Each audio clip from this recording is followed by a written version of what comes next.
Greetings, greetings and salutations. I am coming to you live on the eve of the United States presidential elections. And I have been steadily digesting a menu of chaos and anarchy to come for probably a week now, really, but it's really ramping up the closer, I suppose, that the election day comes. It's 9 p.m. Eastern Standard Time. I'm not sure what time the polls open across America tomorrow, but early morning for sure. And we're off. I suppose the good news is we may get to see an end to this drama, but most experts, and there's so many media sources that are seemingly indicating that because of the mail-in voting and the decisions of a few judges, we might not know until November 12th, or is it 19th, or is it November 30th? I don't know. No one really knows if we're going to get any kind of election result in a what I would call an acceptable time frame. Some things about this election process don't make any sense to me. If the mail-in ballots were all mailed by election day or by postmarked a week before election day, there's all of this chaos, there's all of this confusion. But my point is, can't you just count the mailed-in ballots the same day you count the in-person ballots and we can get a result?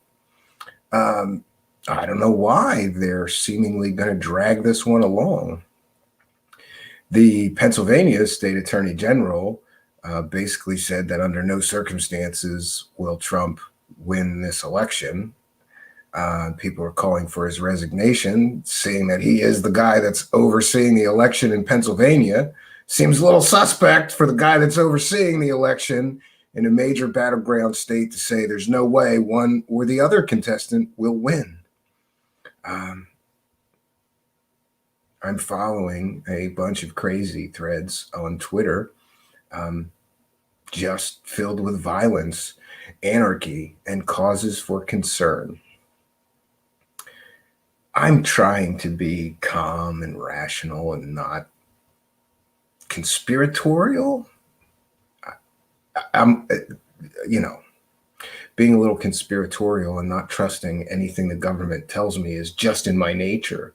Call me kooky. Yeah, I don't believe anything the government tells me. And recently I've added, I don't believe anything the mainstream media tells me either, which leaves me in a very strange place to find out what's really happening out there. But I've taken it upon myself to try and find out. And I don't get it. I don't get it. That's where I'm at. I just don't get it. I don't get the violence in the streets. I don't get the rioting and the looting. I don't get the divisiveness. I don't get a son disowning his mother because she said that she was going to vote for the candidate that was not his choice. I don't get a lot of my friends and family arguing and bickering for 8 hours a day on Facebook in these 40 reply threads about who the lesser of these two criminals are. We are left with two choices. One old white guy from, corporate America that is a bit of a bullshitter and fake and self-promoting narcissist, or we get another old white guy, criminal, who has sold out our country every chance that he got for personal profit of both him and his family, who is extremely compromised and probably easily bribed given the amount of money that foreign governments have given him and his family. These are our choices, and neither choice is good. So personally, I just don't get people arguing over these two choices. Really, neither of these two, there's no pillar of righteousness here on either side. They're both basically criminals, and we have to choose between the lesser of two evils. Once again, this is the choice we're given. I don't remember when I was younger feeling so much like I had to choose between the lesser of two evils. There was some candidates that I just liked. Were they pillars of the community or without problems or scandals? Not really. But some of them I believed in. I believed in the bullshit, I guess. There's an old joke, how to know if a politician is lying. He's moving his lips. I tend to go with the George Carlin school of politics now, which is they don't give a fuck about you. Neither of these guys gives a fuck about you. They care about power and money and expanding their circle of influence, feeding their ego, their endless ego, what kind of an ego does it take even to rise yourself to the level that you decide you're going to control the United States? You decide that you're going to be the leader, the great leader of the United States. It takes a fucking monster ego to reach that point. Or maybe some kind of a personal mission that you feel like it must, right? But I don't get that from candidates. I don't get that they really thought that the country needed them from any presidential candidate.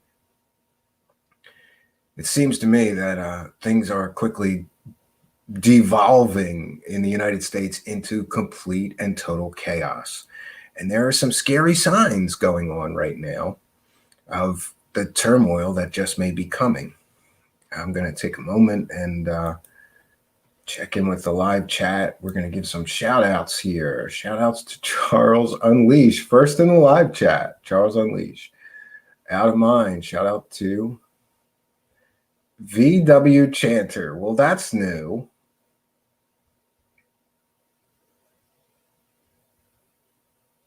Yes. Jonaside is here. Shout out to Jonaside.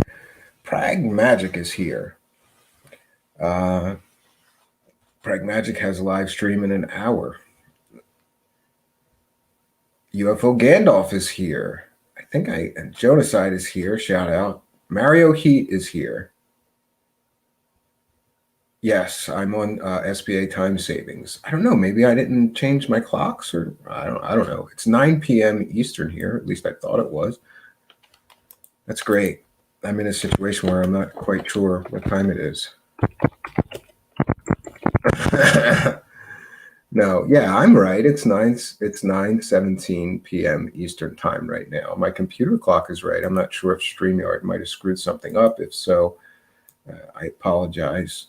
Shout out to Bunya. Bunya is here. Shout out to KB. KB is here. Shout out to, I think that's Mike.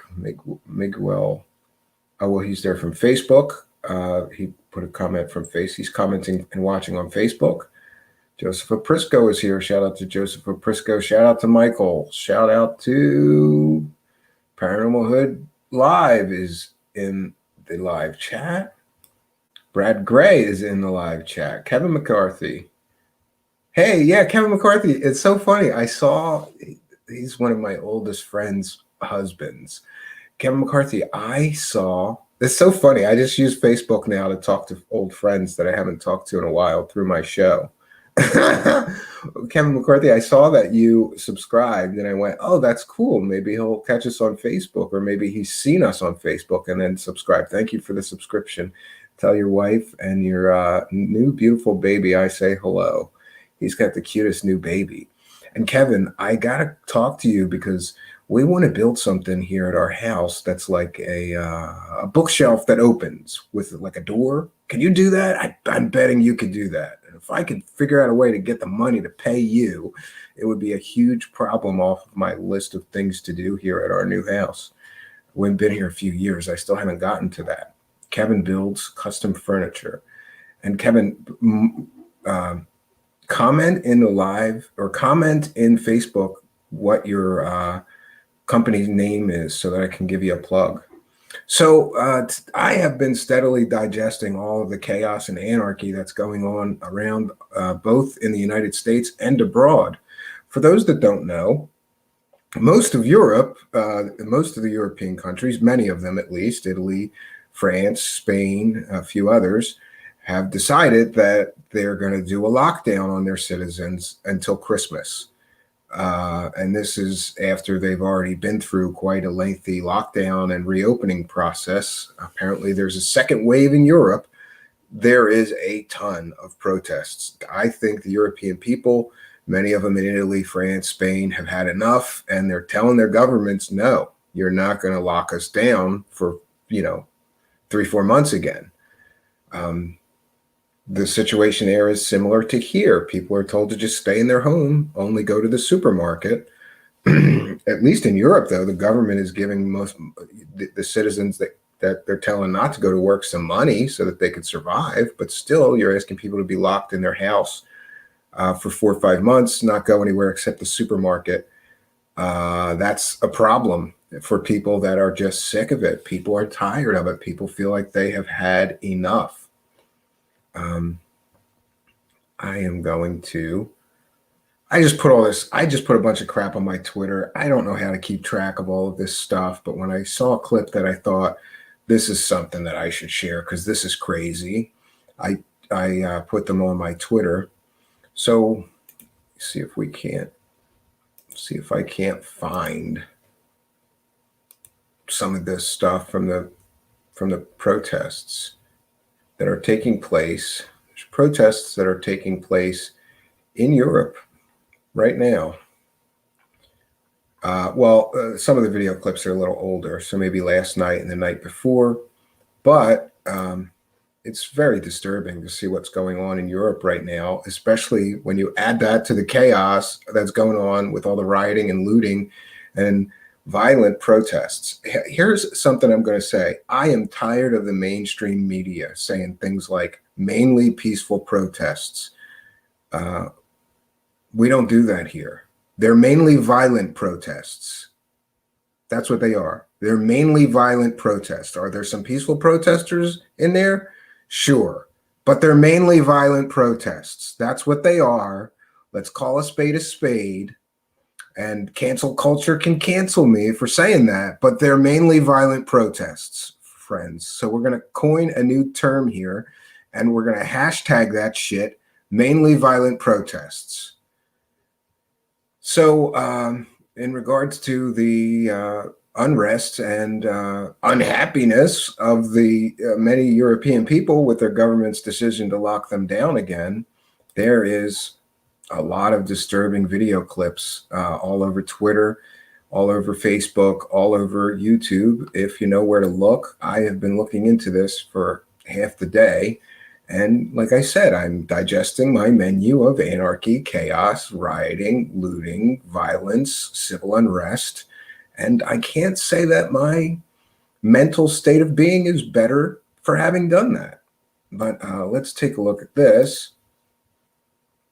And I'm going to say fair use. We're educating the public about the, a coming apocalypse and, things in Europe right now. This is in Italy.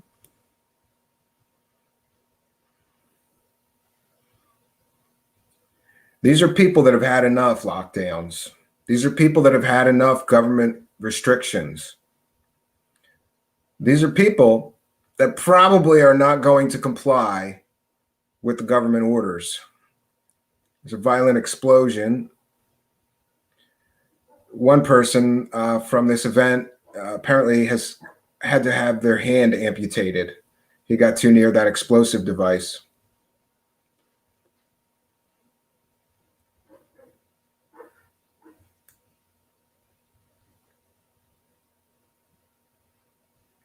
I think that all governments may find that they're going to have a little harder time getting people to comply with quarantine orders and lockdown orders this time around. And more. Got a lot more for you.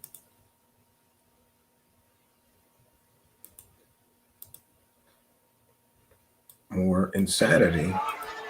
More chaos on the streets of Europe. This time in Spain, I believe.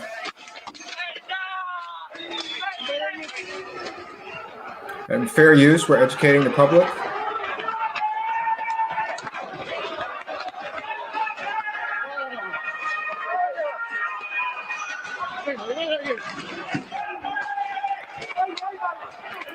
In case I forgot to say it, fair use, we're educating the public about the civil unrest that's happening all over in Europe in regards to the recent decision by many governments to lock their citizens down again.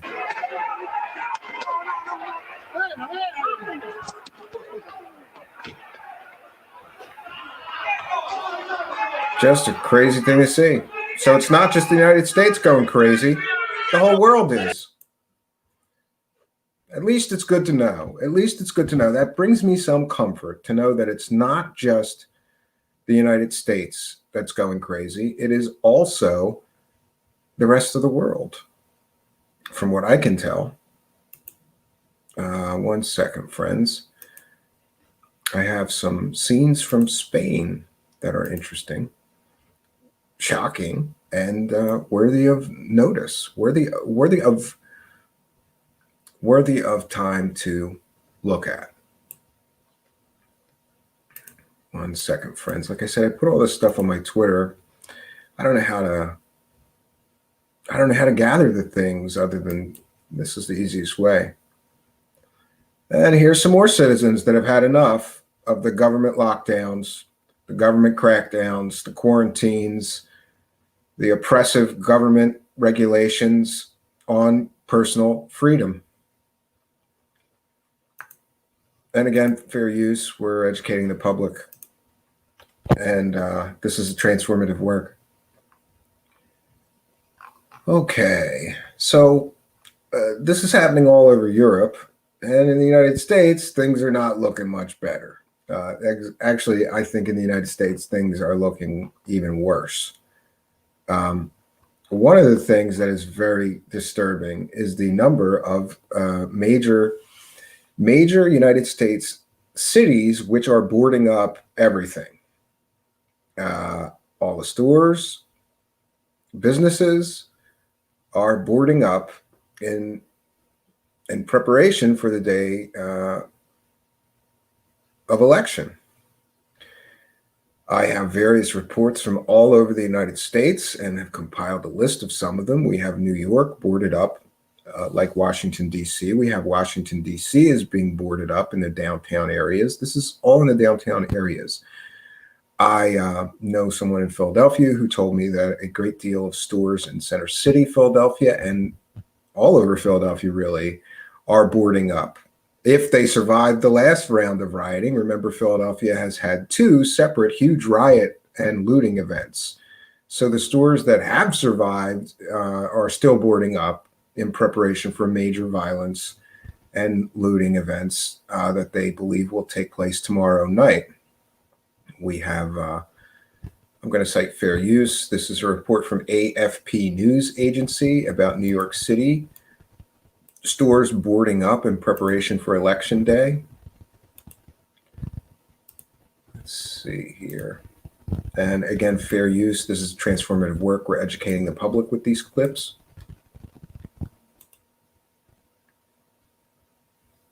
And this is Soho.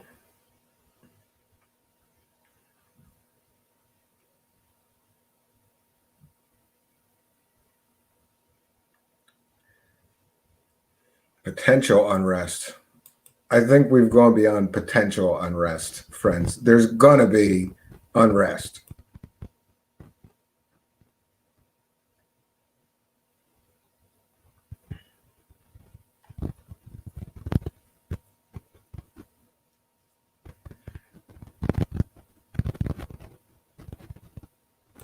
Yeah, I'm a firm believer that no matter which side wins, there's going to be riots.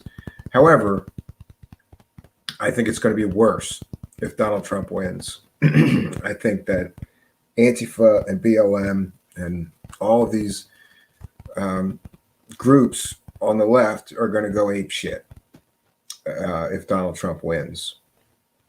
If Donald Trump loses, I think there may be a lot of protests, but I don't believe there's going to be a lot of rioting and looting.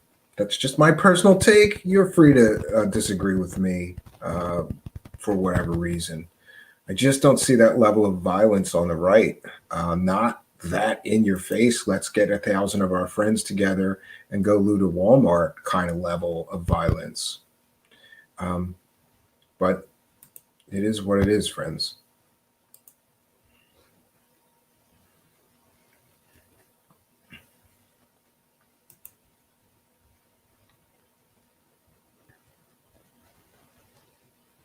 Yeah, that is hopeful thinking, honey.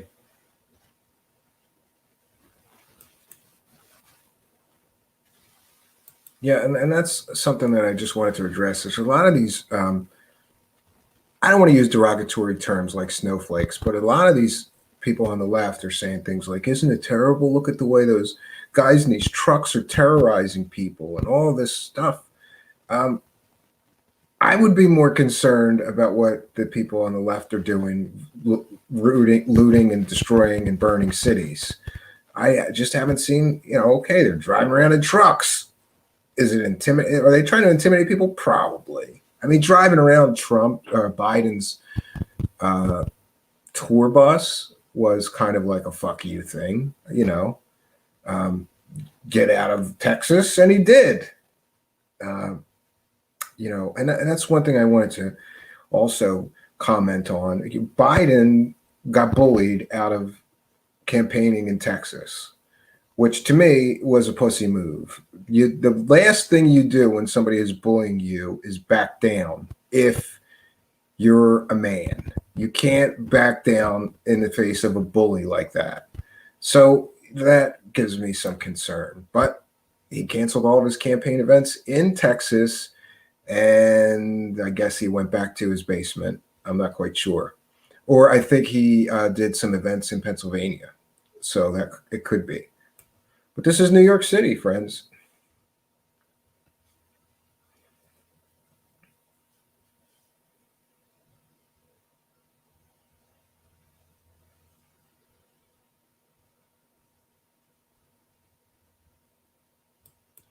So I guess this person, I don't understand how looting and rioting is going to change anything. It's just going to cause more division. It's kind of like I don't know. It's just all these complex issues, but to me, it's very simple. If you want change, don't give the other side a reason to point fingers at you and say, "See, they're the bad people." If you're peacefully protesting, amazing things have been done with peaceful protests. Look at Martin Luther King. Look at Gandhi. I don't know. Maybe they think violence will change things faster. They're losing patience. But this is New York City being boarded up by all these business owners who are anticipating getting their businesses destroyed. And that is a very sad thing, friends. But it gets sadder because it's not just New York. Like I said, I have reports all over Philadelphia of things being boarded up. And we have, of all people, Nigel Farage from England is here. I guess he's a big Trump supporter.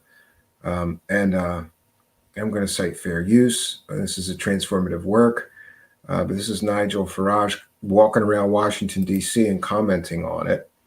And I think it's worthy of taking note of, because this is scary. I've never in my lifetime seen our nation's capital boarded up on the day before an election because there were fears of mass protests, rioting, looting, and massive civil unrest. And yet, one second. Let me try that again. And yet here we are. Here we are, friends. On the day before the election, Washington, D.C. is getting boarded up. And that's a scary thing. This is a transformative work, fair use. We're educating the public about what's going on in Washington, D.C. on the day before Election Day.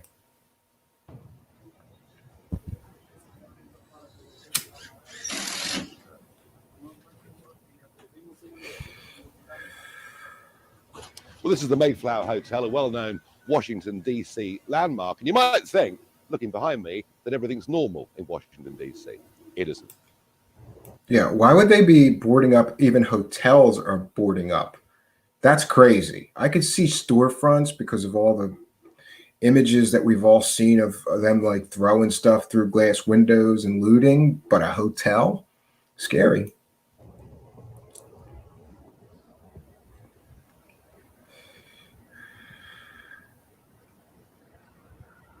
So this is Connecticut Avenue. It's the road up. We're not more than much, sort of half a mile away from the White House. And can you see what's happening here in DC? The place is being boarded up. One or two businesses have not yet been boarded up, but they will be by the end of the day. Yeah, and it looks like the scene before a hurricane, right? Are we gonna get a hurricane tomorrow night? I think we're gonna get a fucking hurricane like you've never seen before tomorrow night, but we'll see. And this is right throughout the city. And this is in anticipation of real violence following the result, or even an inconclusive result, of the election on Tuesday. So it's 8 o'clock in the morning. Yeah, and did you notice there the ATMs are all being boarded up? Something worthy of mention is that through all of my research into all these different looting and rioting events, it seems like there's somebody going around and they're not getting in to the ATM machines. They're disabling them. For you stupid criminals that don't know this, there's quite an elaborate safe system inside that ATM. And unless you had really good tools, really good torches and welding torches, and you're not getting into that thing. Even if you had the greatest tools and a few hours, so propping a bunch of M80s or quarter sticks of dynamite up against an ATM, it does nothing but disable it. Why are ATMs all over major cities being destroyed, being disabled, or as we just saw, being boarded up? I find that quite curious because it just seems odd to me that they're not getting into the ATMs. They're not getting money. It's not like they're successfully robbing the ATMs, right? It seems to me to be an organized effort to disrupt ATM machines. Why? I've got a lot of questions, and that's one of the big ones. Why would people in major cities all over the United States be suddenly blowing up and disabling ATM machines? Is there something to do with cash coming up? They don't want us to have cash? As you can see, a few protesters are beginning to gather. I wouldn't have dared show my face down here later in the day, I can tell you. And let's just be straight about this. Why are they boarding up DC? What are they scared of? Are they scared of Trump supporters? Are they scared of some of these slightly crazy groups? I think they're scared of both, honestly. And I don't agree with him here because this is the slant. A lot of people on the right are trying to slant it that everybody's afraid of the left. I don't know. I get the sense that they may be afraid of the left more than the right as far as levels of violence, protest, looting. But it would be wrong to just assume that they're boarding up just because of the one side. I think business owners don't give a shit who's going to wreck their place. They don't want the right or the left to wreck their place, so better to board it up and shut down for a few days. Get through the storm, the coming hurricane, and see what happens. Out in America, no. What they fear is that Trump wins and that we get, from little groups like this, large-scale violence, looting and rioting. And I think there are two really important points that we've got to make here. If the Black Lives Matter movement was genuinely about racial equality, I don't think anybody would have a problem with it. None whatsoever. And let's just think back to... But here comes the spin. The civil rights movement, to Martin Luther King. The most incredible orator with a very, very powerful message. And what did he say? He said, I want my children to be judged, not with the color of their skin, but with the content of their character. And yet, what Black Lives Matter are campaigning for is for us all to be divided up and treated differently. And my fear is what this campaign actually does, rather than bringing people together, it actually turns them against each other. Well, that could happen, but I doubt it. I think that there has to be a healing. There has to be a healing of all this shit. People can't take much more of this. We've had the COVID lockdown stress. We've had riot stress. We've had Black Lives Matter protests all over the country. And people are just, everybody that I know is just kind of sick of all this shit. We just want to go back to something. That term, this is the new normal, is really scary. Uh, and also, I just want to mention, I'm not a big fan of this guy, first of all. And second of all, I always find it weird that why do so many English guys think they can come over and like tell us Americans all that we're doing wrong, right? It happens a lot. Like a lot of English guys come over here and tell us what's wrong with our country. And I'm always thinking like, go back and, drink your tea and eat your crumpets, pal, because this is America and we do things our way here. Like I've never seen an American go over to England and go, you know what's wrong with this country? I'll tell you. It's crazy. Funny thing is, all down this street are a series of big corporate businesses. And there's This quite an part's irony interesting here, because a lot of them gave money to the Black Lives Matter movement, and yet they're now having to close down effectively for a few days over the election because they fear rioting and protest. There is quite an irony there, I think.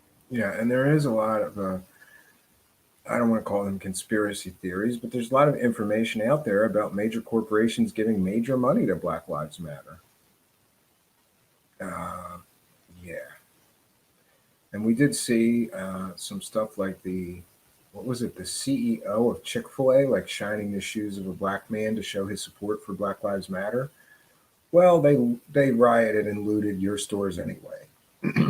So even if you bow to them, you're not safe. And maybe that's an important lesson that these corporations should learn. Broader point is that in a democracy, you have a strong debate. One side wins, one side loses, and provided it's all been fair and above board, you accept the result. It's why we have democracy. It's our means of sorting out our leaders and our means of sacking our leaders. Yeah, and there's various reports that neither side seems like they're going to accept the result if they lose, and that's going to be a problem. That's going to be a big problem. And yet, what we now have got with the new radical left is a belief that they and their views are morally superior to those on. All right. Well, this is really partisan, so we're gonna cut it there. I take the position I'm not saying either side is right or either side is wrong. I would consider myself a centrist. I'm neither a Democrat nor a Republican, and I think that both sides have their problems and their issues, and I just wish that they would figure it the fuck out so that we could go back to living peaceful lives without this insanity in our lives. Besides Washington, D.C. and New York City, I mentioned Philadelphia, Pennsylvania. There are major stores in downtown Chicago are all being boarded up. Anything that's left in Portland is probably being boarded up. And someone commented earlier about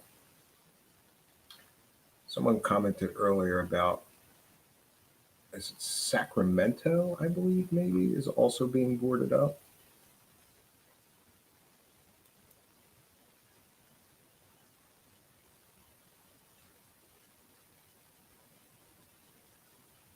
One second, friends. I'm trying to find that. Yeah, I believe it's Sacramento is also being boarded up. I know that Beverly Hills, California, all the stores there are being boarded up. There's major protests taking place. Oh, San Francisco. I'm sorry, not Sacramento. And that was from Vanessa Wolf. Thank you. Said same in San Francisco. They are boarding up in San Francisco. And I found some reference to verify that. Yes, they are boarding up things in San Francisco. So And the final bit of the end times madness is the rioting on the streets of Philadelphia, is the rioting on the streets of Portland, Washington, D.C., New York City, looting events in various places. And what is it, 150, 170 now straight days of violence in Portland and mass civil unrest? All of this leading up to our culmination point, Election Day, which is tomorrow. At least I think a lot of these events are leading up to that. And I mentioned my steady diet of chaos, carnage, and fear porn, I guess you could say, has included images from all of this looting and rioting. And it's a somber diet of anarchy. That's all I can say. And a few months ago, I stopped looking at anything, news, any of this stuff.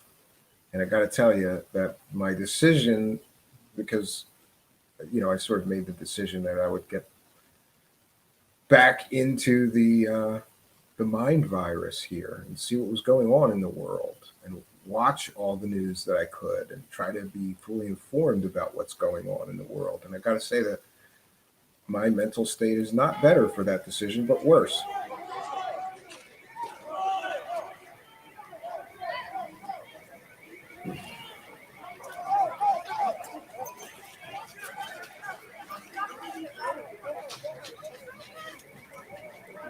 Some cynical part of me that cracks jokes about very serious things would like to think that these people are all just trying to get a jump on their Christmas shopping and save some money. I mean, it's rioting and looting events, so you can go Christmas shopping for free.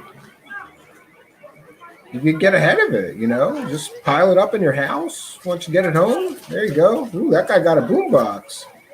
Boombox, looks like a boombox. Yeah.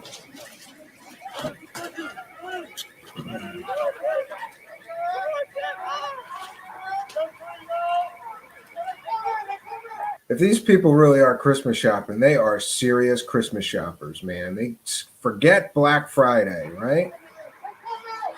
It's riot Monday or Tuesday or Wednesday, whatever day. It's riot day in major cities in Philadelphia.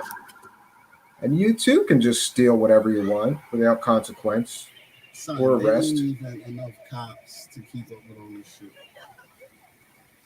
The filmer's commenting, there's not even enough cops to do anything about this shit. And again, I didn't cite fair use. This is fair use. We're educating the public about the coming apocalypse, I guess, and the mass looting and rioting on the streets of major cities in Philadelphia, in the United States. Son, this shit.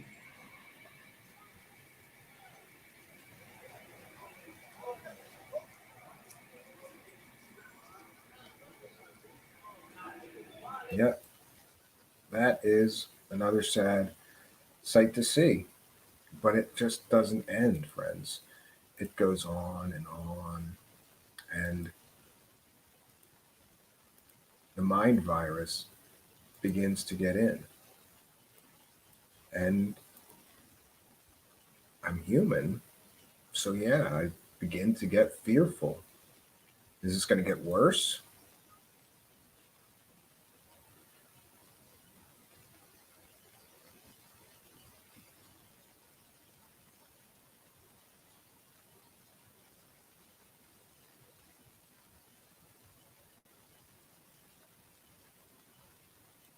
And again, fair use, this is a transformative work. We're educating the public about the large-scale rioting and looting events taking place throughout major American cities right now.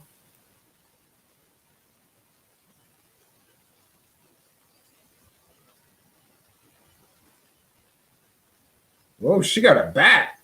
Look at that. Amazing.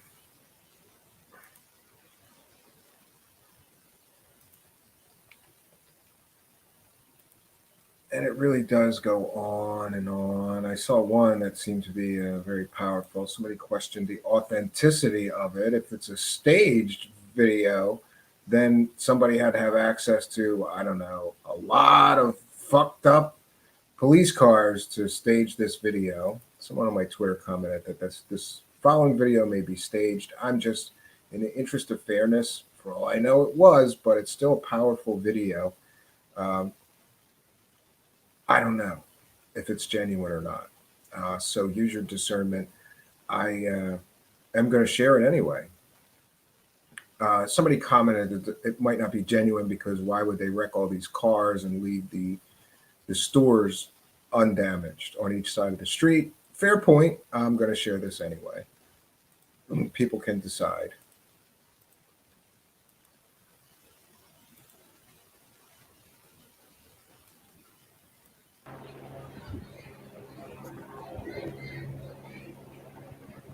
And I believe this is in Los Angeles.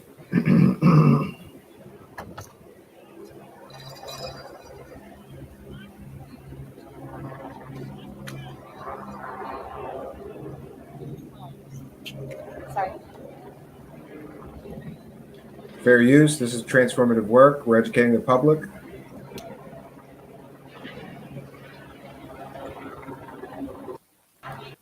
Yeah. It's a lot of busted up police cars. And it goes on and on. And in more fun news, we had there has been a bunch of shootings and terror attacks in Europe.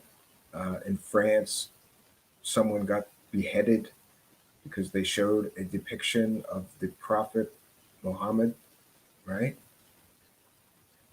And I just don't understand any of that.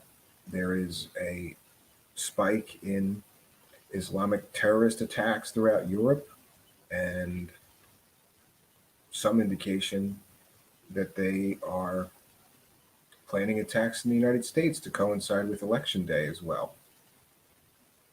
More fear, more of the mind virus getting in. Something other than something else of major concern is the number of major cities that have already deployed National Guard troops. I'm seeing so many reports of it. I cannot tell you how many different cities. Got to be up to 12 cities, major American cities now, have requested or deployed National Guard assistance in the last few days and today, especially in preparation for coming events. Here, the National Guard is being deployed riding into downtown Chicago. And that's scary. That's a 50 caliber gun, friends. That's a 50 caliber gun right there. That's scary. Why do we need 50 caliber guns on top of Humvees being deployed in major American cities, in the downtown areas of major American cities? Has anybody ever seen what a 50 caliber gun can do? Why do we need that level of armament in a major American city right now? Do they know something we don't? There's another 50 caliber gun.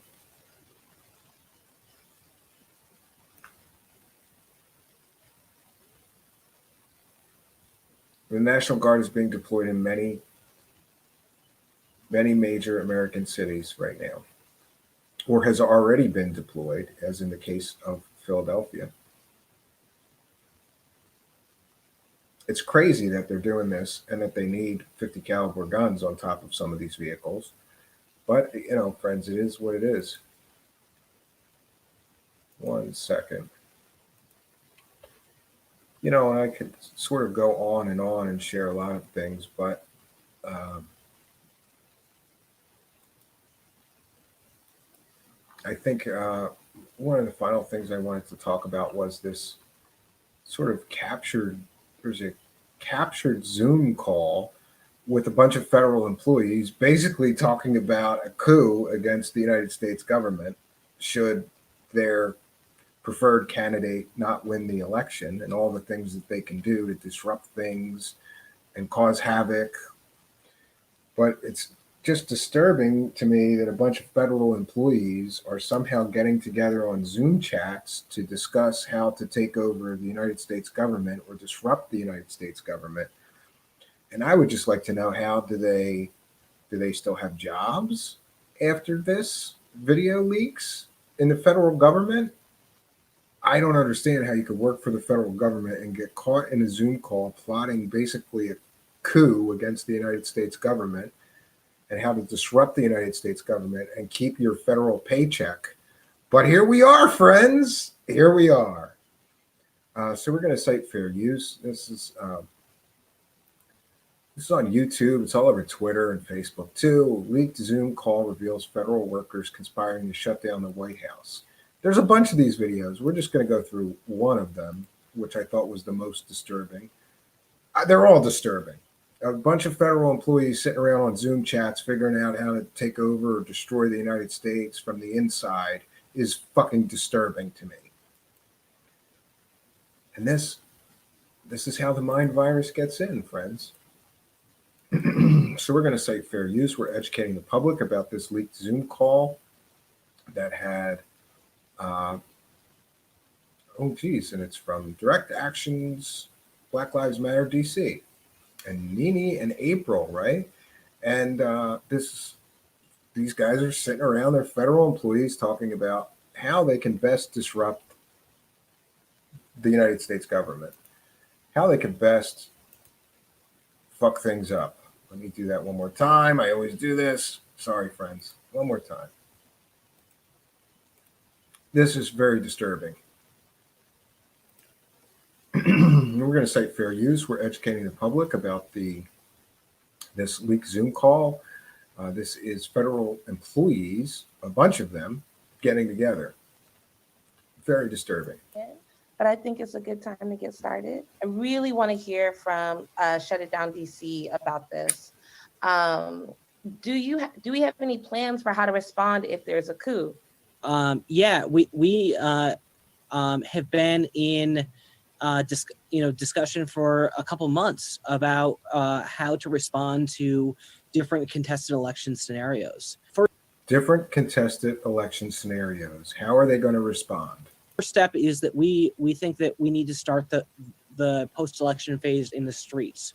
So we're inviting people to come to BLM Plaza anytime after 4 p.m. Now, BLM Plaza does not exist. It's just some area of like what I believe a Washington, D.C. park that they took over and decided was now BLM Plaza. There's no BLM Plaza. They just took it over and decided this is BLM Plaza. On election night, and we're going to watch what's going on together. On the 4th, we're inviting people to come to BLM Plaza at 1 p.m. We're going to go out and figure out who is undermining the election, stopping the voting count, making sure that like disenfranchising Black folks all over the country. And we're going to go like knock on their doors. On the 5th, we're going to shut down the White House. On the 5th, they're going to shut down the White House. 6th, we're going to shut down larger parts of Washington, D.C. And then the following week, like all the mainstream groups are going to come to DC and try to have a march on the 7th. So that's a Saturday, and we'll see how that goes. Well, they have a fun-filled week of activities planned, don't they? A fun-filled week of activities. You too can come and try to shut down the White House with these fucking clowns.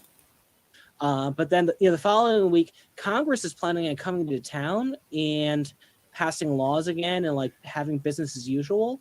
And we're saying if we're in a coup, there's no time for business as usual. Members of and by coup, he means if his preferred candidate does not win, he will consider that. They consider that we're in a coup. It's called democracy, you asshole. Everybody gets to vote, and then whoever wins, wins. There's no coup. Congress, they're coming in We're going to meet them at the airports or at Union Station and send them back to where they came from until we deal with They're going to send United States senators back to where they came from.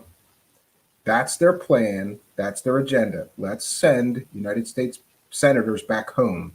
Let's not allow them in Washington, D.C. If this guy's a federal employee, still, I want to know why. Why is he not fired? Right?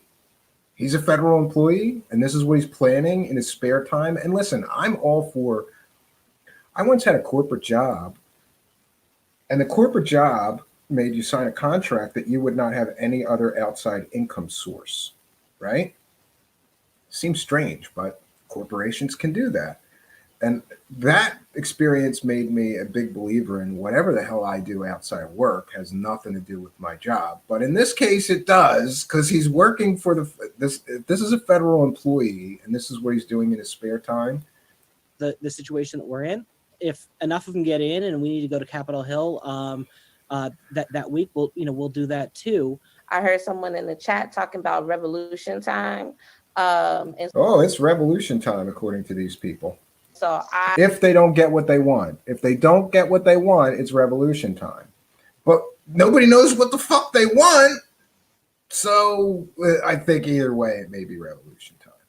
I encourage, for all of us to be fighting for revolution before today, tomorrow, afterwards. And girl, you need to work on your green screen settings, because this is fucking terrible. Is this how you're representing Black Lives Matter, with this big shit going on in your head because you can't work a fucking she's going to fucking start a revolution, but she can't work a fucking green screen. This fucking genius that can't work a fucking green screen is going to be a revolutionary. I don't think so, honey. I don't think so.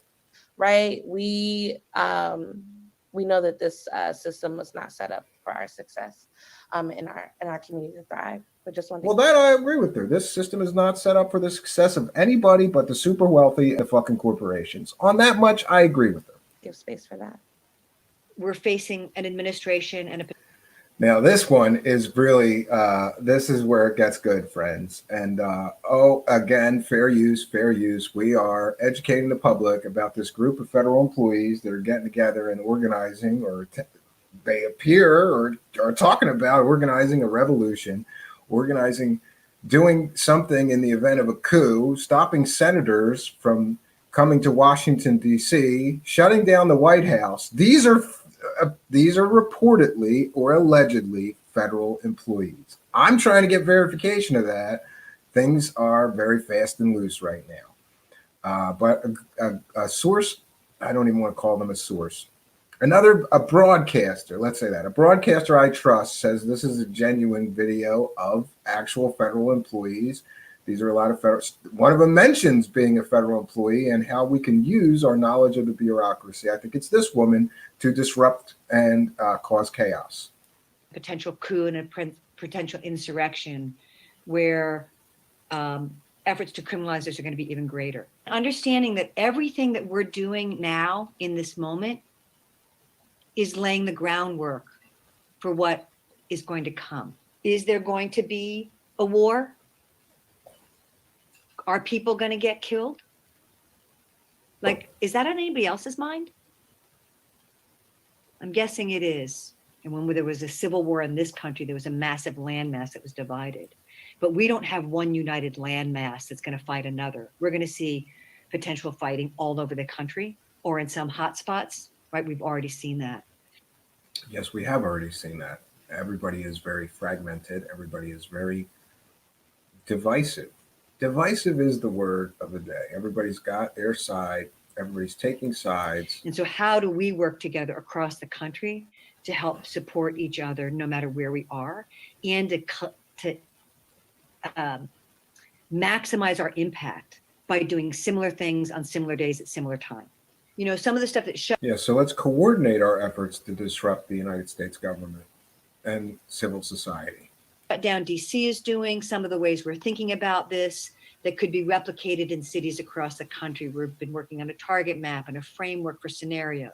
So we began to put together a list of things we want to know about in the city. So Where are all the police stations? Because it's good to know where the police are. Where are all the key government buildings? Where are all the media outlets? Who are the Trump boosters? You know, Lisa, Who are the Trump boosters? Does that mean they're going to be going after Trump supporters? Is that part of their plan? and some other folks came up with a great list of the folks that we might want to go have conversations with, and we have them in categories, right? So we may decide that we want to go talk to the media.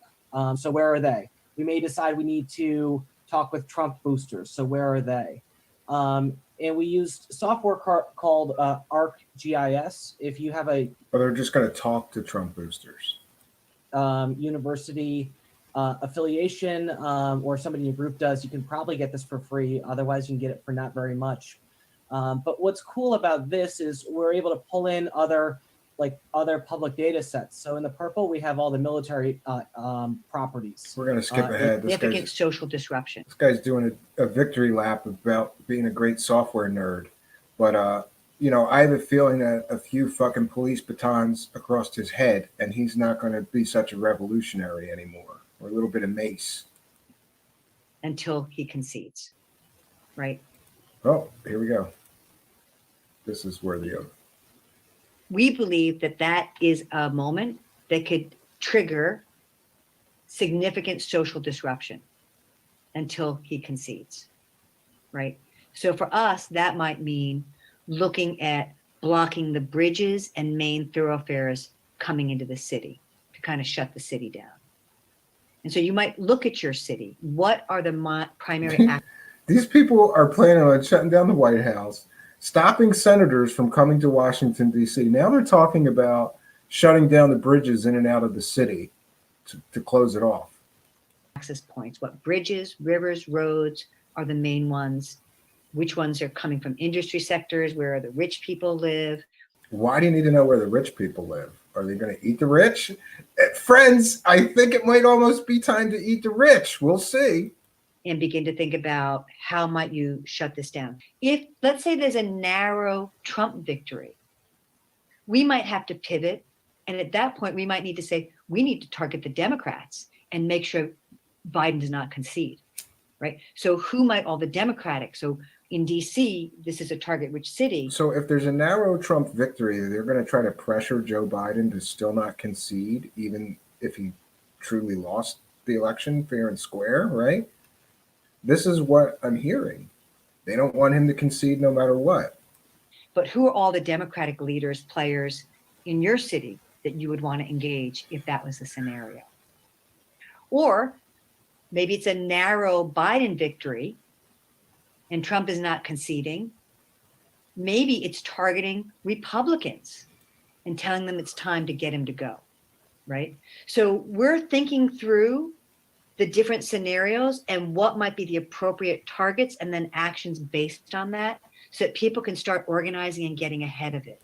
Organizing and getting ahead of it. We want to shut the city down. This is crazy. We have to be willing to put our bodies on the line and take on some discomfort, sacrifice, risk in order to change things. And I've been in conversations where people have never thought about having a gun or like, should I have a gun? But I think we have to know, and I'm going to talk a little bit in a few minutes about what do we do when guns are in the mix.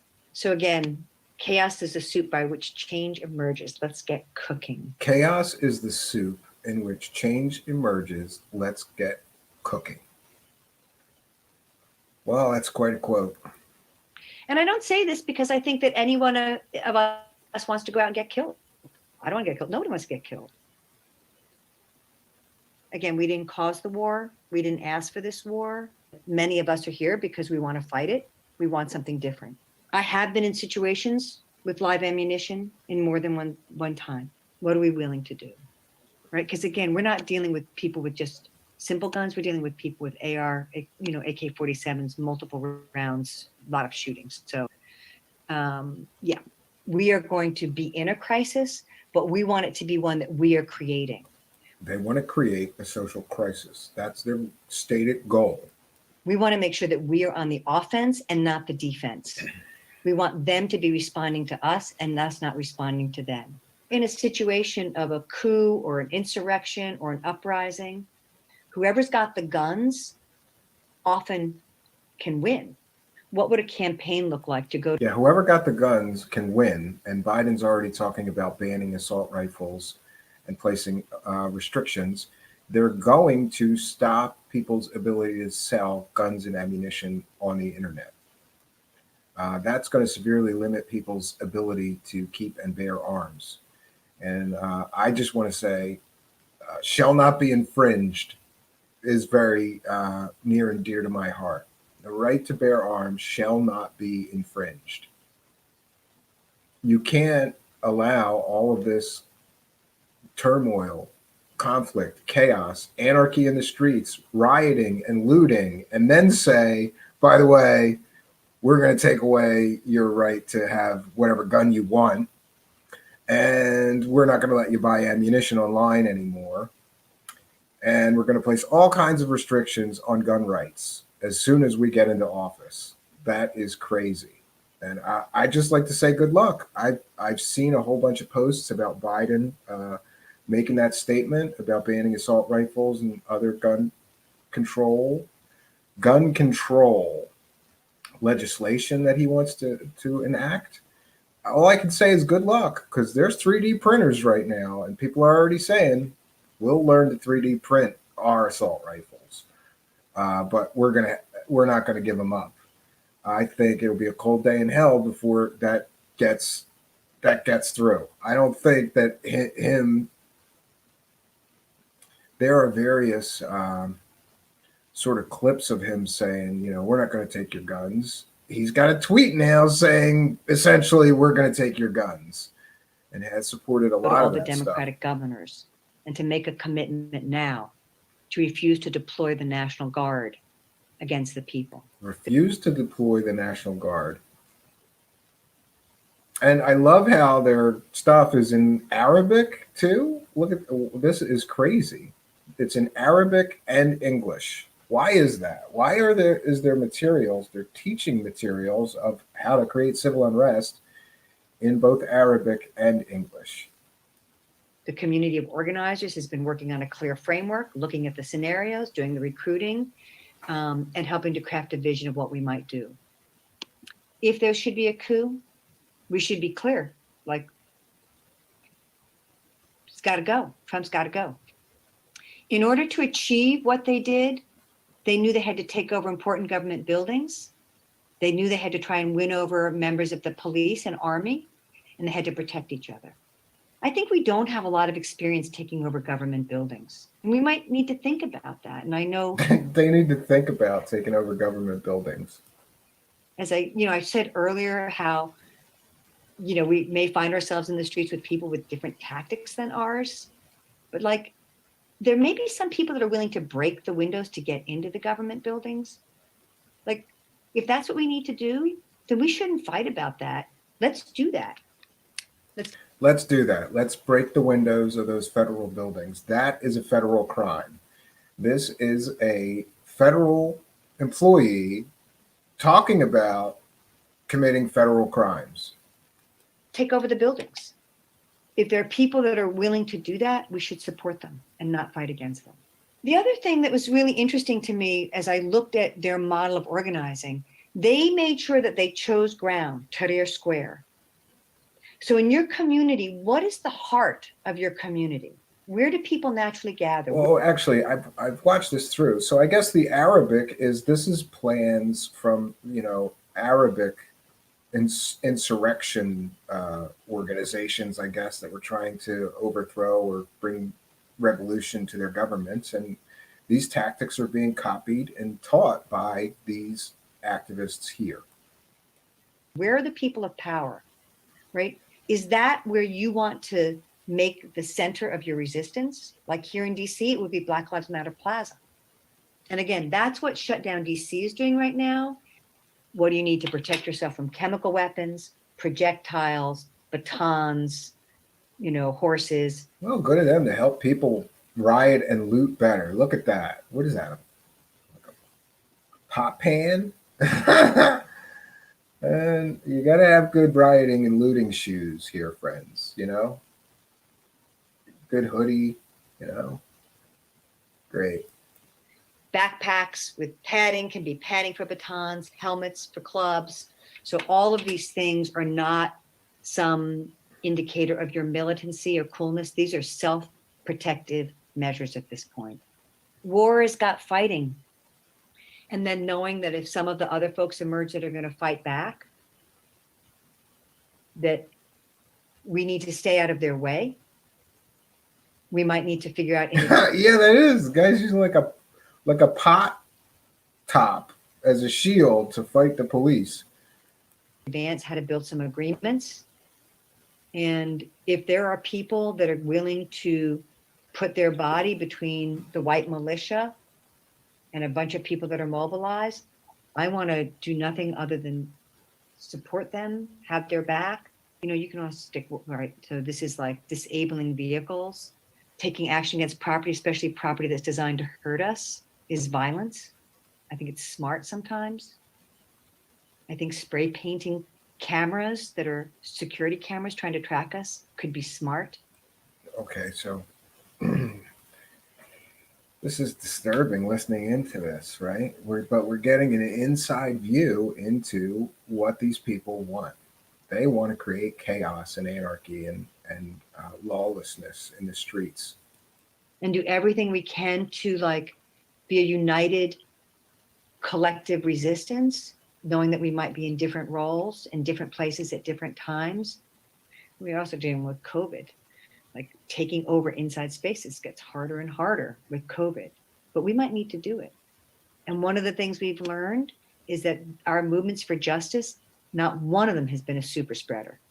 In an uprising. Yeah, isn't that nice that, political rallies can be a super spreader, but a BLM riot, that's not a super spreader.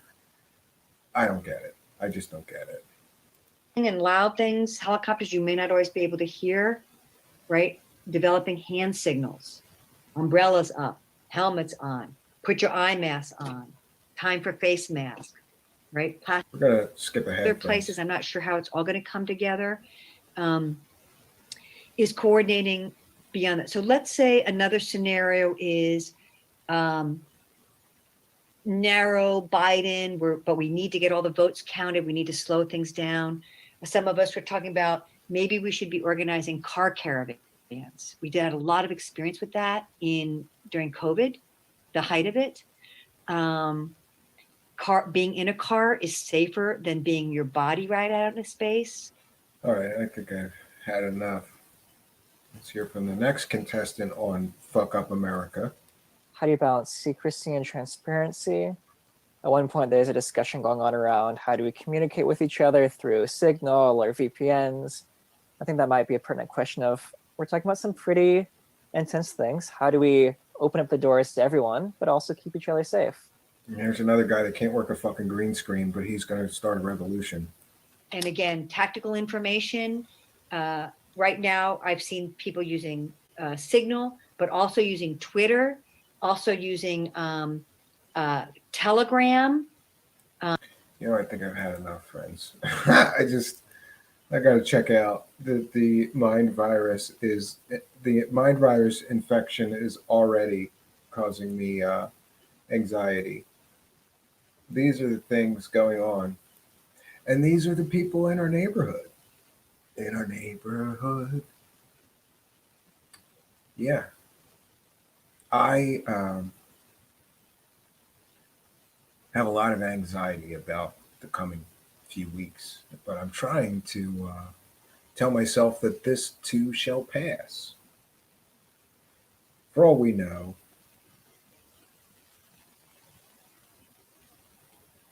yeah. Great. So they don't want you to know this stuff, friends. When they click in, the following content has been identified by the YouTube community as inappropriate or offensive to some audiences. Viewer discretion is advised. The truth is never inappropriate, but I'm doing the best that I can with the platform that I have. You can click in and watch us on Twitch without the age restriction, or you can watch us on Facebook. I believe they haven't banned what we're showing tonight. This, you know what? No, this is starting to piss me off though, because what am I doing? I'm sharing true videos from around the world, from the United States, showing the chaos, the anarchy in the streets, the rioting, the looting, the lawlessness. And some tech giants have decided that they don't want people to see that. And that's unfortunate. Yeah, they can't ban it, Michael. They can label it. But even labeling it is a measure of attempting to have less people view it, in my opinion, in my humble opinion. Yeah, out of mind. Dildos or donkey sex? I can talk about dildos and donkey sex all I want, and they don't flag me as inappropriate. But it is what it is, friends. It is what it is. This is the world that we live in, that some tech giants are going to decide what people can and can't see in this country. And I'm just a conduit. There's nothing that I can do. I don't have my own delivery service. So we do what we can here. The stream, I'm checking in, but I believe that the stream on Twitch has no restrictions. And by the way, if you have a Twitch account, I would sincerely appreciate that you go and follow me on Twitch, because there may come a time where Twitch is going to be a lot more important to our show here in the coming weeks. I don't know, and I want to stay connected. So I want to encourage you, if you do have a Twitch account, to please, I'm going to put the Twitch address here in the live chat. I want to encourage you, please go there if you have a Twitch account and follow our channel on Twitch. Failing a Twitch account, it really only takes 2 minutes to sign up for a Twitch account with any email address. Please do consider signing up and then following our channel. That would be very, very extremely helpful to us. Seems to me that, Twitch does not have sort of search algorithms that enable people to find me very easily on there. It's like the Wild West over at Twitch right now. But I think it's a very good platform. One thing I noticed is the quality of the audio and video over there is always better than YouTube, which is odd to me, but it is what it is. Maybe they have less videos to process. Maybe they have less things to deal with. So, yeah.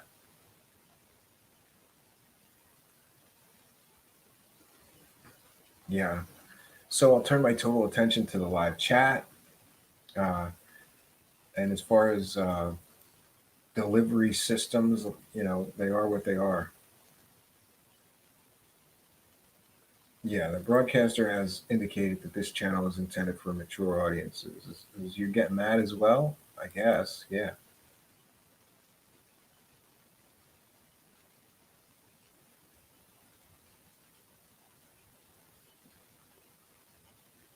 Yeah, I hate this mindless escalation. 2 messages now. I'm sorry, I gotta go see this. So we'll go take a look at what's going on in YouTube land, right? See what happens.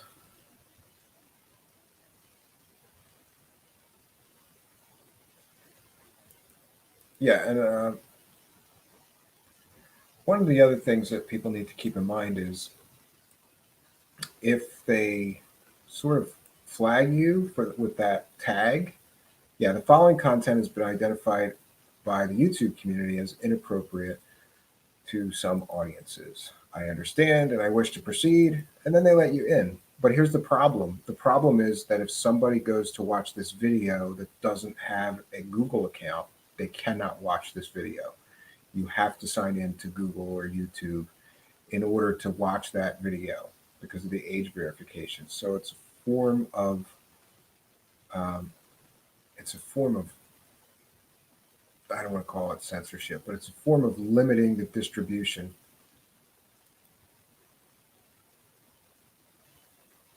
Yeah, nobody reported me. They just have the YouTube search algorithms. Jean-Claude is another show host. Uh, he sent a screenshot of the, that thing to my Twitter. We're aware of it, Jean-Claude. Nobody reported the video. What happens is that YouTube has algorithms that are we're placing that label on anybody that is showing any of this rioting, looting, and in fairness to the YouTube system and algorithms, I have to say that it's a good argument that they have. You don't want children watching all that violence and stuff like that. However, the end result is a chilling effect on free speech and free expression, because now anybody that goes to watch our video tonight has to have a Google account that's age verified, basically, which is ridiculous because you could just create a Google. If I was 10 years old and I created a Google account and said I was 19, I could watch the video. There's no age verification, but it is what it is, friends. And nice to see you here, Jean-Claude at Beyond Mystic. He gave me the clip of the day with our David Wilcock and the Box of Dildos challenge. Yesterday was a motherfucker of a show, too. We did the Strange Case of Sarah Adams Part 3. If you have not watched that yet, I highly encourage you to do so. There is, I'm sure, going to be other drama surrounding that. What does it do to your monetization? Nothing, because I am not so far monetized. I have yet to reach 1,000 subscribers. I think we need a few hundred more. Yeah, Joseph Aprisco says the Twitch video is much clearer and no static sound. Yeah, I'm sorry about that.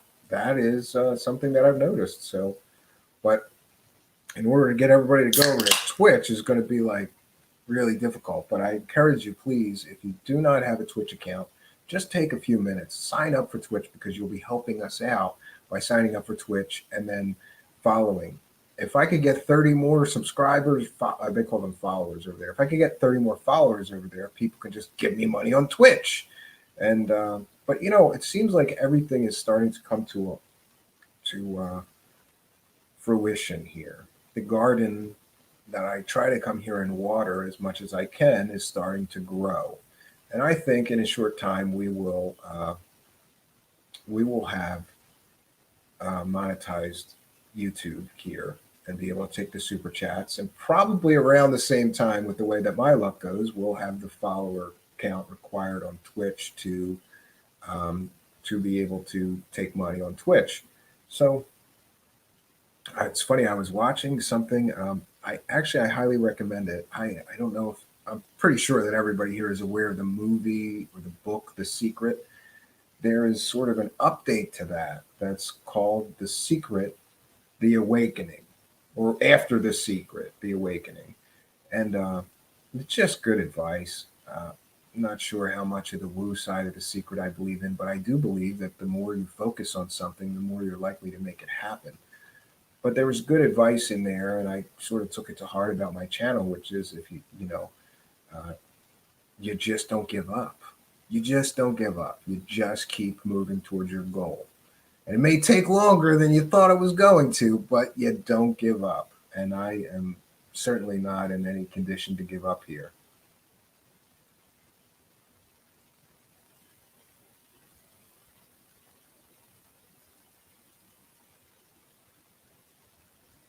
Okay. Jean-Claude says, yes, but even if you reach the sub count to get monetized, you're not going to have ad revenue if your content is categorized or offensive. Economic warfare. I agree with you. It is what it is. I'm going to cover what I want to cover. One of the things that I thought about is maybe I just won't cover any of that stuff. And then I thought, no, if I'm going to be an independent media person, I should be allowed to cover anything that I want. And I think that it's almost making me sad to know that this happened, because I'm giving people the truth. I'm giving people the reality of what's going out there, what's going on out there in the world. And I don't see that on the mainstream media.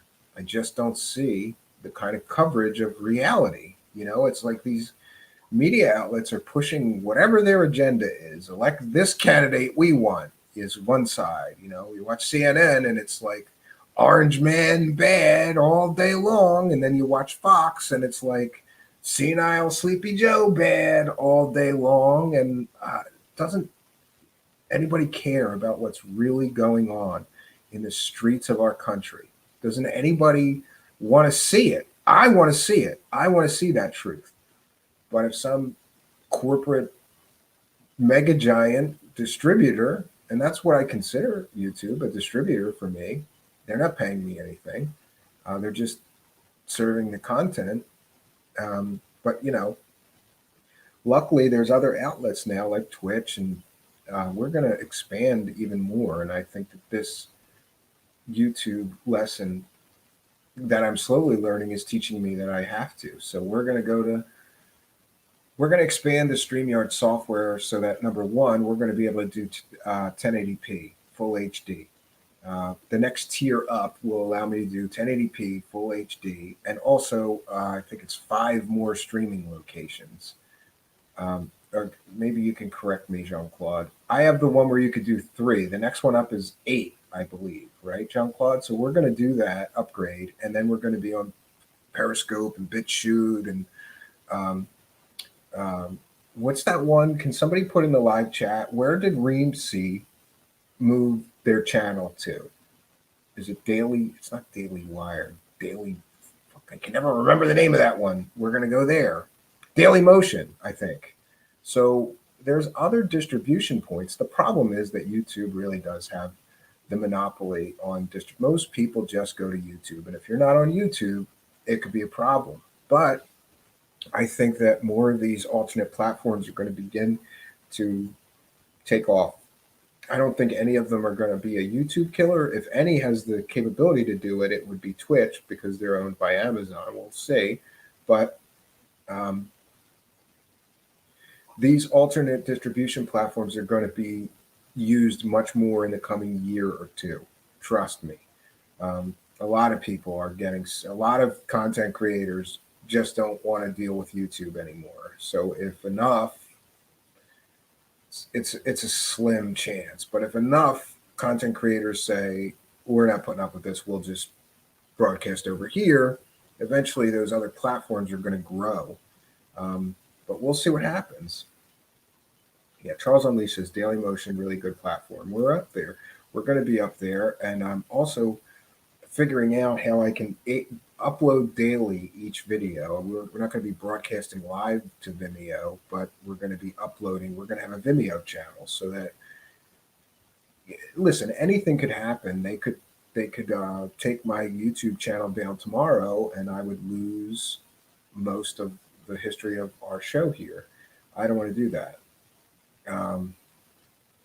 Yeah, and Joseph Aprisco says Twitch was designed mainly for video game streaming, but things have been changing. Yeah, we're one of the few like paranormal shows there, and a few people have found me there and went, "Oh, thank God, there's something cool and paranormal here on Twitch instead of just video games now."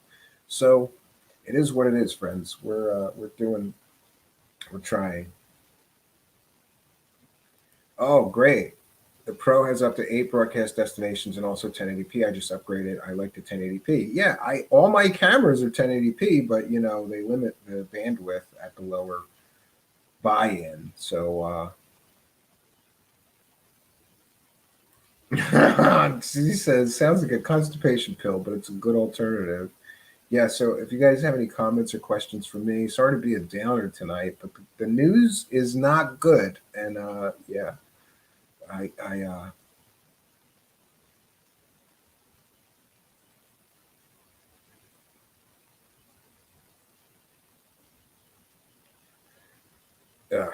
Not sure I like this. I'm trying something new tonight. This is Yingling Lager Light. It's better than Miller Light. It's better than Bud Light. It's better than most shitty American beer lights. There's a little bit of it's got a little bit of taste to it. It tastes like Yingling Lager with a little bit of water added to it, I guess. It tastes like the normal Yingling Lager, but watered down a bit, if that makes sense. No, not really watered down, just not as bold or stout, if that makes sense, or thick as a normal Yingling lager. So I guess a little lighter. But I got to do something so I don't put my dad bod fucking beer belly back on. So I'm trying to keep with the light beer. But I can't stand what I was drinking. I was drinking Miller Lite for the last 6 months. Never, never again. Well, never say never. But, not a good thing. I'm waiting for Jean Claude at Beyond Mystic. Oh, I'm glad you asked, Jean Claude. Jean Claude's going to try to hop on my show, and I'm going to try to hop on his show because we're both doing an election sort of coverage tomorrow night. But I've been waiting for Jean Claude to send me some good Canadian beer and some of that fake Canadian maple syrup. Yeah, tomorrow night, I don't know. I think we'll get started around 8 o'clock, I guess, and we're just going to go and go and go tomorrow night. And also, anybody that wants to be on the panel tomorrow night, we're doing all night election night coverage. And I'm going to have, I know that we have Spooky from England who's going to be our English correspondent. And we might have somebody from Canada, maybe somebody from Australia, and a bunch of people throughout the United States. And we're just going to get together and have a panel discussion as the election results come in. And we can pull results from wherever you want. Here's something that's scary also. Facebook and Twitter have basically announced that only 7 media outlets are allowed to tweet that either candidate has won a state. No other person will be allowed to do that tomorrow. Just the 7 major, NBC, CBS, CNN, Fox News,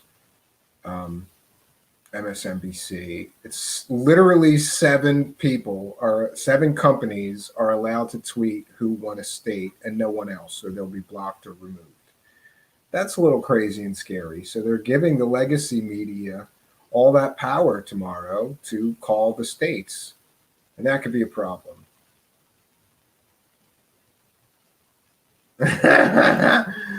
Jean-Claude, send me your mailing address. I got some good maple syrup from my neighbor. Not sure if we're allowed to ship beer, but I have a microbrewery close to here.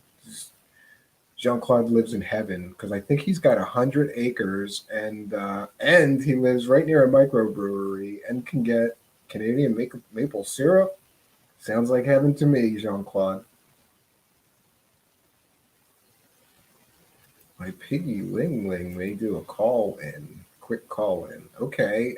We have also, we're going to have open phone lines tomorrow night. So if anybody wants to call in and talk shit about either candidate, that's fine with me. Yeah, Joseph and Prisco, you're absolutely right. They used to say no news is good news. News used to give you facts to form an opinion. Now opinions where you have to find the facts. Yeah. Remember when we were kids, Joe, and they would just read you the news? This is what's happening. And that's it. They didn't have a slant. They didn't have a bias. They just gave you the news and that's it. Those were the good old days, right?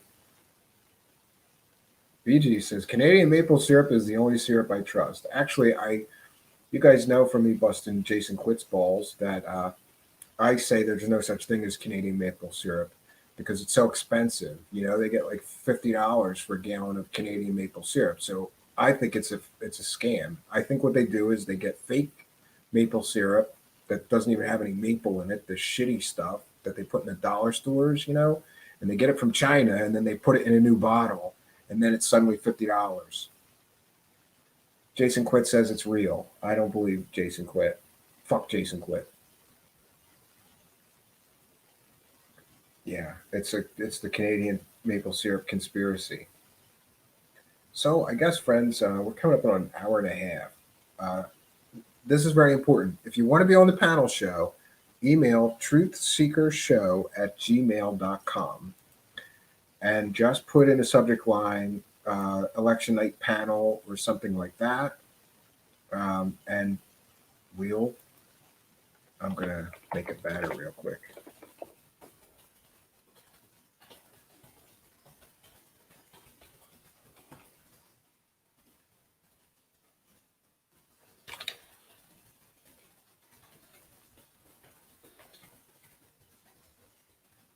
Okay, one sec. There we go. So you just email truthseekershow@gmail.com and let me know that you want to be on the panel, because I have to send you the link for this for you to be able to come in and be on the show. Or you can DM me on Twitter. It's at Stephen Cambion, just my name, at Stephen Cambion. Or you can find me on Facebook and send me a private message on Facebook. It's just my name, Stephen Cambion. Just look up Stephen Cambion on Facebook. You'll find my profile.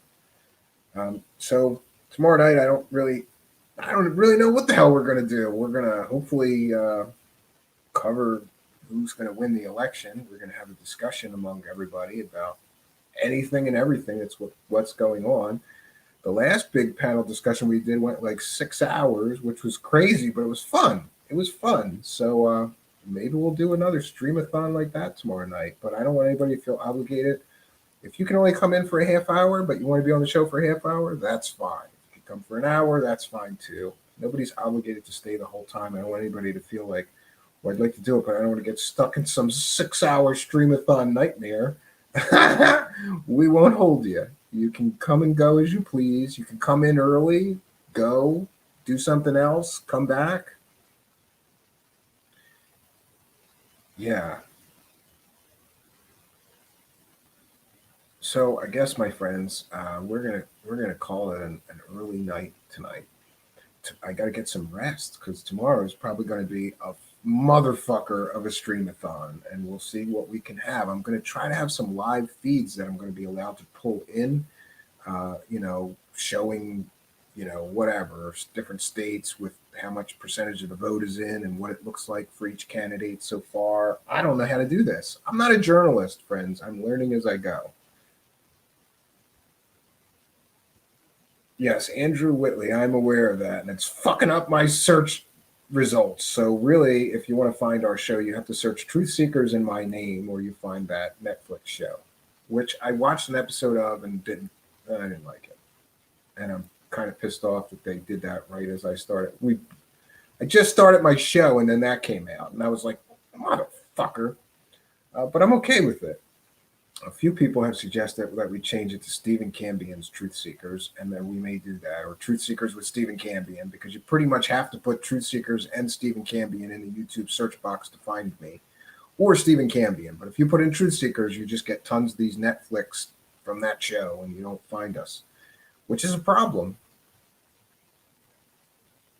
Oh yeah, Joseph Prisco used to work for Fox News in Philadelphia. He was their computer guy.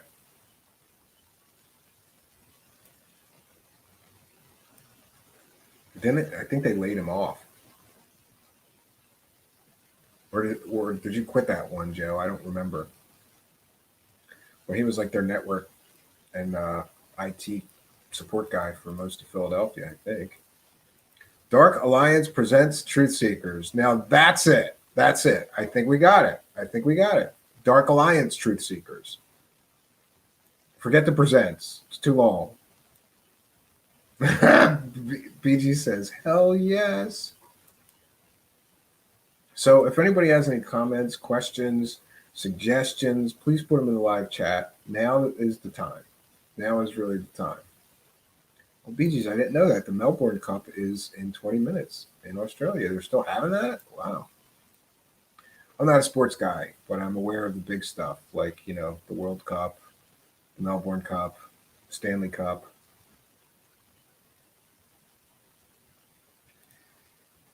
You need a strategic SEO naming convention in your YouTube titles and descriptions. Yeah, I know, Jean-Claude. Listen, I'm trying to get better at this stuff, and maybe I could talk to you about that, because I don't know. I did SEO optimization for a very, very short time for a client, and basically we just kept trying things until we saw what did best for them as far as SEO optimization and that. And I have not taken the time, better than most people, Jean-Claude. Jean-Claude's another one-man army doing this big show all by himself. I mean, he has guests, but the production side of the show and making everything happen is on the host. So I'm in that situation, and there's only so much time in the day, and it's on my list of things to do. But I should talk to you about it before. I know a little bit about doing that. And and SEO optimization to try to get better search results. I know a little bit about that, but I'm going to talk to you, and I have one other friend that's great at it, and then I'm going to do it because I figure, 3 heads are better than one, maybe. Does that make sense? Oh, Joe Prisco, Fox News laid me off, and then they terminated me. And meanwhile, Roger Ailes is allowed to, grab chicks by the ass, right? But they got rid of you.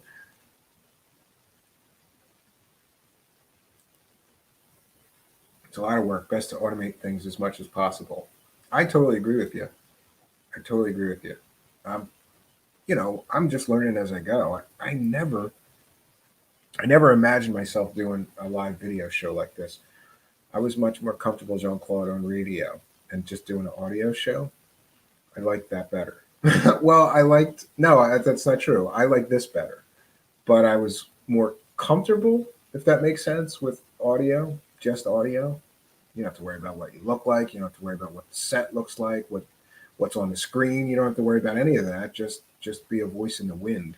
I like that, but I do like this show is better for audience interaction and participation. And this live thing is just awesome to me because I can do the show live, and then when I'm done, I'm done. No editing. It's great. Yeah, so I'm going to check a few things right now. I didn't get the begging bowl out yesterday, and I haven't gotten it out today, but I'm going to check the PayPal just to make sure that nobody sent anything additional since we give the last shout outs for any kind donations. Let's see. Nope, no new donations. But I will give the spiel quickly. Okay, so let me find the right thing. Okay, so our show is viewer supported, and that means we need your financial support to continue the show. Please do consider either making a PayPal donation, that's in the About section of our channel here, or becoming a Patreon supporter for as little as $1 a month. It's $1 or more. $1 is the buy-in. And this month, everybody got their money's worth on Patreon because, let's see, this month on Patreon, the Patreon supporters got my 1.5-hour drunk stream. I had a really wacky drunk stream where I drank 12 beers and then decided it was a good idea to do a show. A lot of people loved it. I took it down, but I hate to put it behind a paywall, but I thought, what else am I going to do with this? And the people on Patreon are my supporters, and they'll understand if I'm slurring my words and embarrassingly drunk trying to get through a show. So we put that on Patreon this month.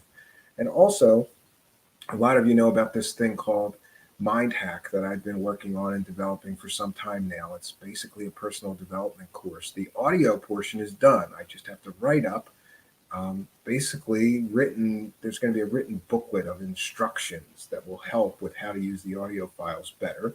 But the audio files include a lot of different things: guided meditations, binaural beats, and a great deal of motivational speaking. So if you would like me to yell at you and make you work harder, try harder, and get to your personal goals, if you've ever thought, what if I could just have Steve Cambion yelling at me every day, go for it, come on, you can do it, that's basically what part of that is about. And I'm joking about that, but one of my friends said that I don't really yell through it. It's kind of like motivational speaking, right? But one of my friends is like, "This is so awesome! It's like you're right next to me, just pushing me to get to where I need to go," and it's really personal. And I love that he felt like I was right there with him, trying to help him get to his goals. But Mind Hack is this amazing thing. I've been working on it for a year now, off and on. And the Patreon supporters were getting little pieces of it, 4 or 5 audio tracks. And now it is up to 3 hours and 20 minutes, including the binaural beats and everything else. So that went on Patreon. The whole 3 hours and 20-minute Mind Hack project went on Patreon. And then we also did a audio journal for Patreon people. We do that every month. You sort of get just a behind the scenes audio journal of what's going on with the show, and it's kind of personal actually. It's basically my own audio journal, but I share it. And some months it's pretty short. I think this month was only like 5 minutes long, but some months it's longer.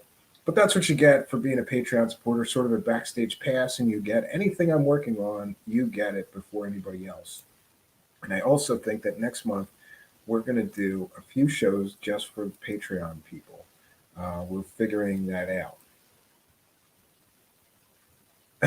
Joseph Aprisco says, I can help you with some of the tech stuff. I have no life, so to speak. Don't know anything about SEO. Well, yeah, Joe, but you got to come by here. Or, you know what, I'll talk to you offline because I need a server built for FTP server, and then I need a server working for this. I have this social media software that we may give a try. John Claude says, I agree. Live is awesome. Nice, you've got a good chance.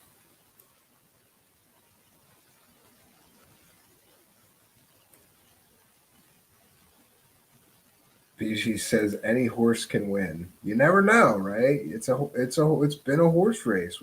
You know what? One thing that I'm always happy about is that I'm always thinking like, thank God when this election shit is over, because you get so sick of being inundated with all those ads, and it's not just the presidential ads; it's ads for different senators, different congressmen, state senators. Just like you just get a deluge of this garbage coming at you constantly, never ending, right? I'm always happy when it's over. Always happy when it's over. So that was the begging bowl speech. Give me some money, you leeches. It's in the about section. If you want to send me some money, that would really help. For people that don't know, everything here was purchased by Patreon dollars. So like the backdrop, the cool lights, the webcam, the headphones, the microphone, little by little, we buy like a little piece or a part to make the show better with the Patreon money. So I would appreciate any support that you could give me, help a brother out. It's a rough time out there.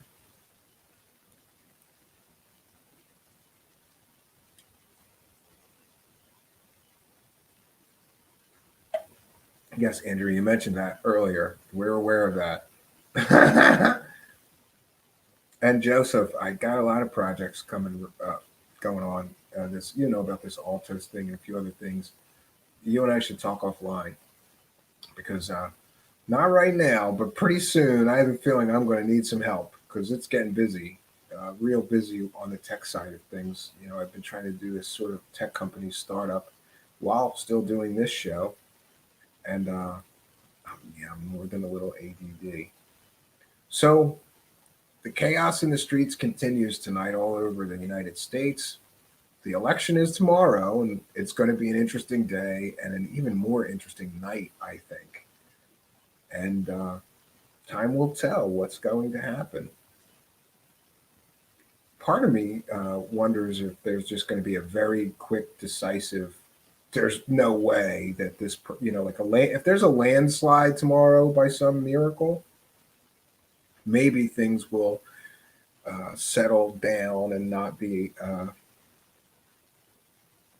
Maybe the apocalypse won't come. You don't know. We don't know. It's that razor's edge, though, right? It could go either way. I feel like I've been balancing on a tightrope, waiting to fall off for so long now. And we'll see what happens tomorrow. Yes, Brad Gray. I know what the Melbourne Cup is, a horse race. I know what that is. Yeah, I know the major sporting events, Kentucky Derby, Melbourne Cup, the Stanley Cup, but I'm not a sports guy I don't follow most of that. So, friends, I want to thank each and every one of you for coming here tonight and sharing in a little bit of truth about what's actually going on out there in the world. It is it's a strange time. That's all I can say. We're living in these strange times, and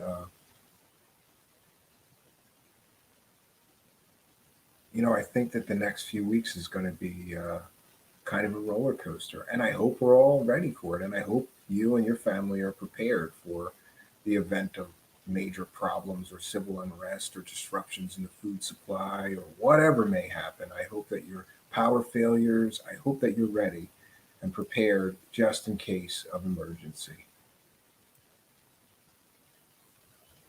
So, friends, I suppose until next time, my name is Stephen Cambion, reminding you that only a fool would burn down his own empire just to rule over the ashes. Good night, folks.